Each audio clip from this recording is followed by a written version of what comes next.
आपकी अदालतमध्ये film star Kangana Ranaut यांच्यावर आरोप आहे की या बिनबुडाचे वक्तव्य करतात. होऊच नाही शकत. आता होऊच बघा, नाही शकत. निवडणुकीच्या दरम्यान तुमच्या विरुद्ध जे विक्रमादित्य लढत होते, तुम्ही त्यांना म्हटलं की तुमची ती दुर्दशा करेल की भाजी बाजारात भाजीचे रेट विसरून जाल. बघा hey my God, I can believe. मला वाटतं हे पण करण जौहर बरोबर मीटिंग करून आलेत.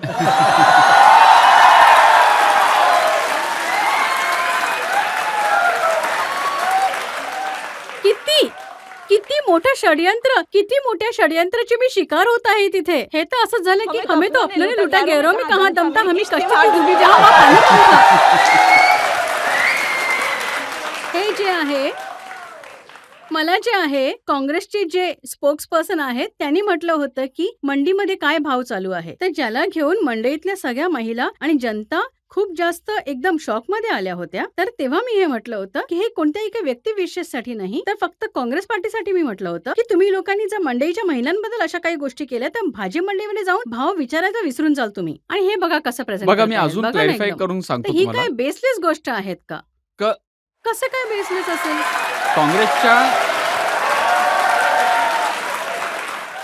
काँग्रेसच्या स्पोक्सपर्सनने म्हटलं होतं, काय भाव चालू आहे मंडीमध्ये कोणी सांगेल. माझा आणि फोटो त्याच्यासोबत तुमचा लावून. फोटोही लावला होता. आणि जो फोटो लावला होता तो मला वाटतं लोकांनी पाहावा. तो फोटो माझ्याजवळ आहे. जो हा फोटो त्यांनी लावला होता याचा उल्लेख तुम्ही केला. तुमची गोष्ट बरोबर आहे. मी तुम्हाला अर्धी गोष्ट सांगितली. बघितलं, हे सगळं मीडियावाले. आणि मी तुम्हाला सांगते की माझी जितकी पण इमेज आणि पर्सनॅलिटी खराब केली आहे ना, हे सगळं मीडियावाल्यांचंच काम आहे.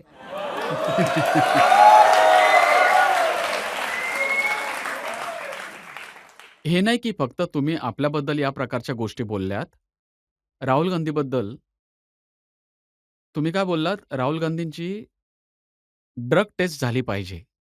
मी जेव्हा पार्लमेंटमध्ये गेली पहिल्यांदा तेव्हा, तर नॅचरली माझ्यासाठी सगळं अगदीच नवीनच होतं. आणि जेव्हा त्यांनी पहिली भाषण दिलं आणि जेव्हा मी आपोआप त्यांना स्वतःहून बघितलं तिथे, तुम्ही विश्वास नाही करू शकत की त्यांनी तिथे काय स्वतःचं एक वातावरण बनवलं. सगळ्या देवांचे फोटो लावले होते, आपल्या डोक्यावर चिटकवत होते. कोणी इथे उडवतंय, कोणी तिथे उडवतंय. आणि आणि आणि काही एनॉलॉजीज बनवत आहेत जे त्यांच्याकडून बनत नव्हते.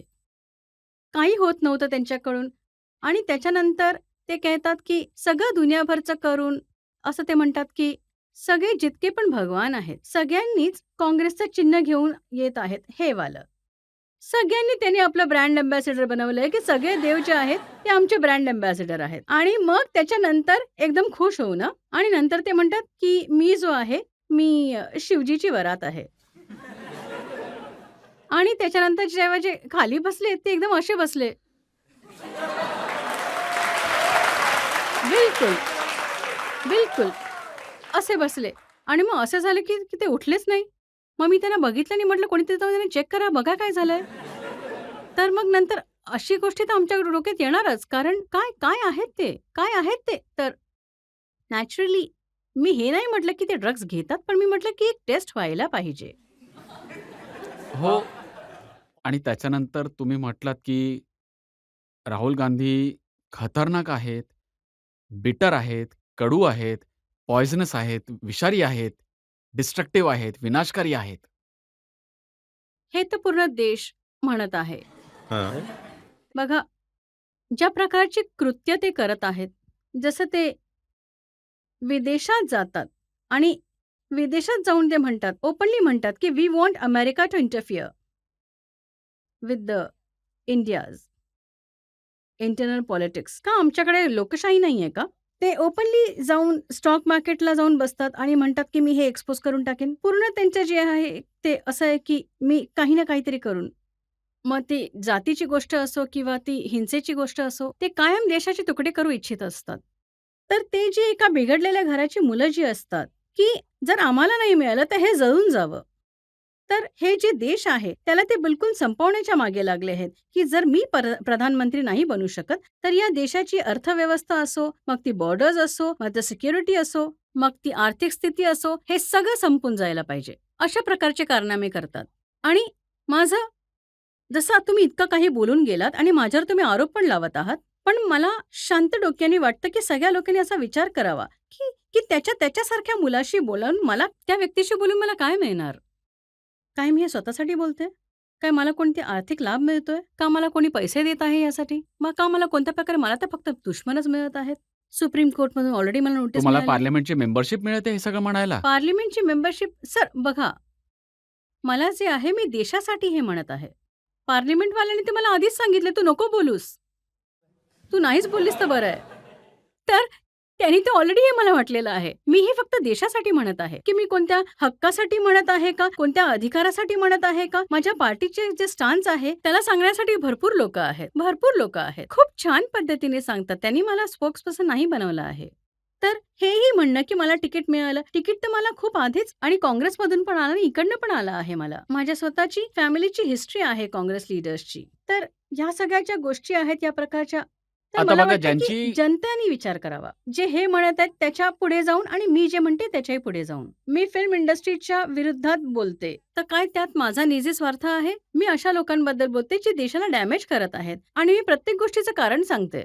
तुम्ही म्हणताय, अच्छा, की मी मान्य तुम्ही करतो. म्हणताय, की मी बेसलेस बोलते. बघा, बेसलेस? बघा कसे अ बेसलेस बघा. बेसलेस. अच्छा, मी तुम्हाला बेसलेस गोष्ट सांगा सांगतो. ना. तुम्ही म्हटलं, की भारताला खरे स्वातंत्र्य 2014 मध्ये मिळाले. 1947 मध्ये तर भीकमध्ये स्वातंत्र्य मिळाले. हे सगळ्यांना माहीत आहे. होता. सुभाषचंद्र बोसजींचा एक गट बनला होता आणि नेहरू आणि गांधीजींचा एक गट बनला होता. एकीकडे ते म्हणायचे, की ह्यांना जिवंत नाही जाऊ द्यायचं, कारण रक्त वाहील, कोणाचं तरी वाहील. त्यांचं नाही वाहिलं तर आपलं वाहील. पण एक हे असं म्हणतात, की ह्यांना प्रेमाने जाऊ द्या. एक गट असं म्हणतात, की ह्यांना प्रेमाने जाऊ द्या. ज्या लोकांनी आपलं इतकं शोषण केलं त्यांना प्रेमाने जाऊ द्या.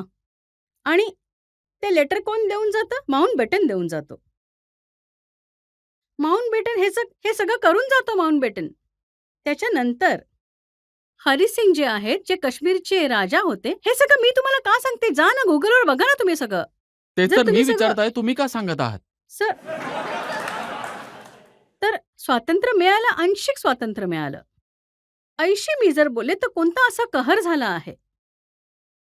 मी पण याच देशातली आहे. मला माहीत आहे 2014च्या आधी काय माहोल होतं. तुम्हाला पाहिजे तर तुम्ही मला फाशीवर लटकवा. मला माहीत आहे मला या देशातून हद्दपार केलं जात होतं. मला म्हटलं होतं की you are too talented for this industry. तर ठीक आहे, मी खूप एक इव्हॉल्व्ड पर्स्पेक्टिव्ह असू शकते.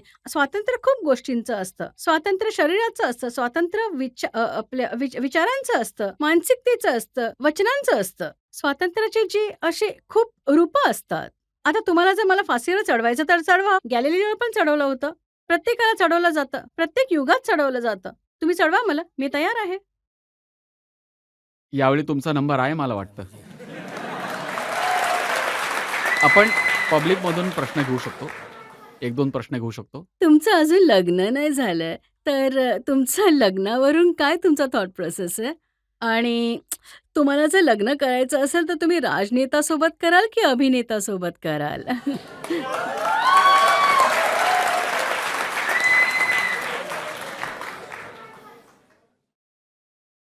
काय करू मी आता या बाबतीत? अ, बघा, लग्नाबद्दलचा माझा खूप चांगला विचार आहे. मी असा विचार नाही करत, की लग्न नाही व्हायला पाहिजे, की तुम्ही इतके सशक्त होता, की तुम्हाला लग्न मला वाटतं, की प्रत्येकाला जोडीदाराची गरज असते आणि प्रत्येकाला जोडीदार मिळायला पाहिजे.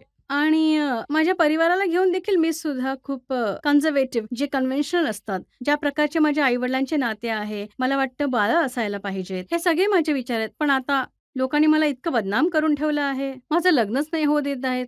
मला जे आहे कोर्ट केसेस हातात येतात. जेव्हा पण मी कोणाशी काही बोलणं माझं सुरू करते, माझं बोलणं काही सुरू होतं, तेव्हा पोलीस घरी येते आणि मला घेऊन जाते. समन्स येऊन जातात. एकदा तर माझे सासू-सासरे म्हणजे होणारे सासू-सासरे ते माझ्या घरी होते आणि बाहेर जे आहे समन्स आले होते. त्यामुळे ते पळून गेले मग.